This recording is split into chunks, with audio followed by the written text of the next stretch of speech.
क्षण में त्याग कर दिया।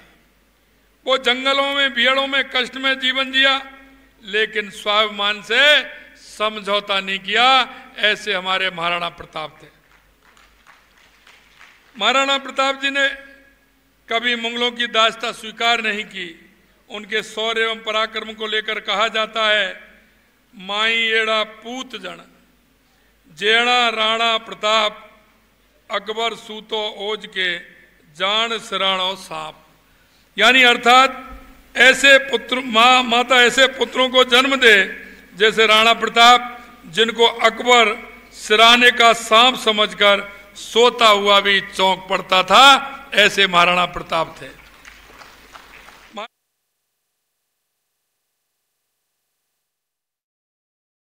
अकबर सूतो ओज के जान सिराणो सांप। यानी अर्थात ऐसे पुत्र माता ऐसे पुत्रों को जन्म दे जैसे राणा प्रताप, जिनको अकबर सिराने का सांप समझकर सोता हुआ भी चौंक पड़ता था।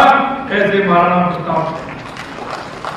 महाराणा प्रताप द्वारा लड़ा गया हल्दी घाटी का युद्ध इतिहास के पन्नों में स्वर्ण अक्षरों में अंकित है। राजस्थान का इतिहास लिखने वाले कर्नल जेम्स टॉड ने हल्दी घाटी के युद्ध को थर्मोपल्ली ऑफ मेवाड़ और दिवेर के युद्ध को मेवाड़ का मैराथन बताया। कितने बड़े वो योद्धा थे जिन्होंने जिस तरह की उस समय के कर्नल जेम्स टॉड ने उनको ये उपाधि दी। कवि श्याम नारायण पांडे ने राणा प्रताप की तलवार की भी कविता लिखी है। चढ़ चेतक पर तलवार उठा रखता था भूतल पानी को, राणा प्रताप सिर काट काट करता था सबल जवानी को। इस तरह का उनका आप अकबर ने कई बार महाराणा प्रताप पर आक्रमण करने के लिए सेना भेजी, लेकिन उसका हर आक्रमण असफल रहा। अब्दुल रहीम खान खाना को भी अकबर ने आक्रमण के लिए भेजा था। खान खाना ने महाराणा की प्रशंसा में ये पंक्तियां लिखी, धर्म रहसी धरा खप जासी खुरसान, अमर विश्वभर ऊपरे राख नेह चौरान। यानी अर्थात धर्म रहेगा, धरती रहेगी, परंतु मुगल सत्ता सदा नहीं रहेगी। अपने भगवान पर भरोसा करके राणा ने अपने सम्मान को अमर कर लिया है। ये पंक्ति उसने कही। जिस प्रकार प्रभु राम की कथा हनुमान जी महाराज के बिना अधूरी है, उसी तरह वीरों के सिरमौर महाराणा प्रताप की शौर्य गाथा भी उनके घोड़े चेतक के बिना भी पूरी नहीं हो सकती है। कवि श्यामनारायण पांडे ने लिखा है, जो तने की हवा से बाग ही लेकर सवार उड़ जाता था, राणा की पुतली हिरी नहीं जब तक चेतक मुड़ जाता था। ऐसा उनका जो चेतक था उसकी भी प्रशंसा इस तरह से कवि ने की है। महाराणा प्रताप केवल इस देश के लिए नहीं बल्कि दुनिया भर में प्रेरणा के स्रोत हैं। उनकी वीरता, शौर्य, देशभक्ति को काल भौगोलिक सीमाओं में नहीं बांधा जा सकता।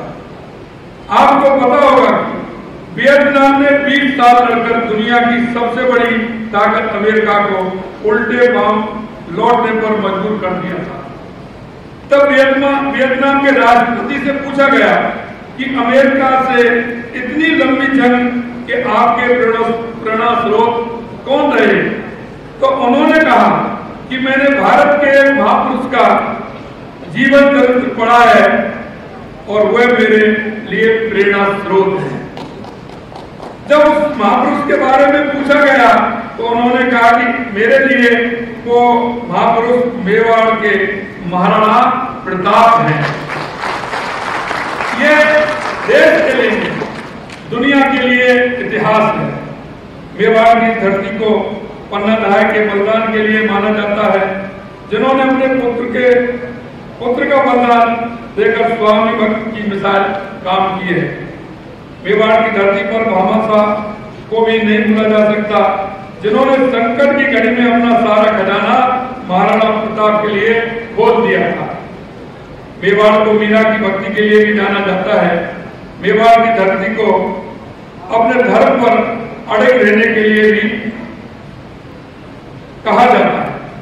जो दृढ़ राखे धर्म को ताई राखे करता, इस तरह की कहावत मेवाड़ के अंदर है।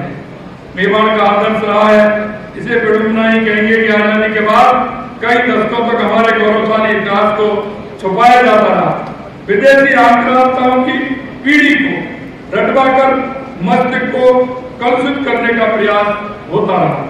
महाराणा प्रताप जिस कुल में पैदा हुए उसमें बाबा पप्पा रावल, महाराणा कुंभा और महाराणा सांगा जैसे कई वीर योद्धा भी हुए हैं, लेकिन उनकी वीरता और पराक्रम के इतिहास को सामने नहीं आने दिया।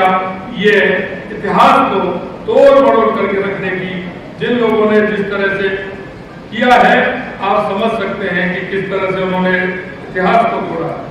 केंद्र में हमारी सरकार इतिहास की इन गलतियों को सुधार कर रही है और वीर शिरोमणि महाराणा प्रताप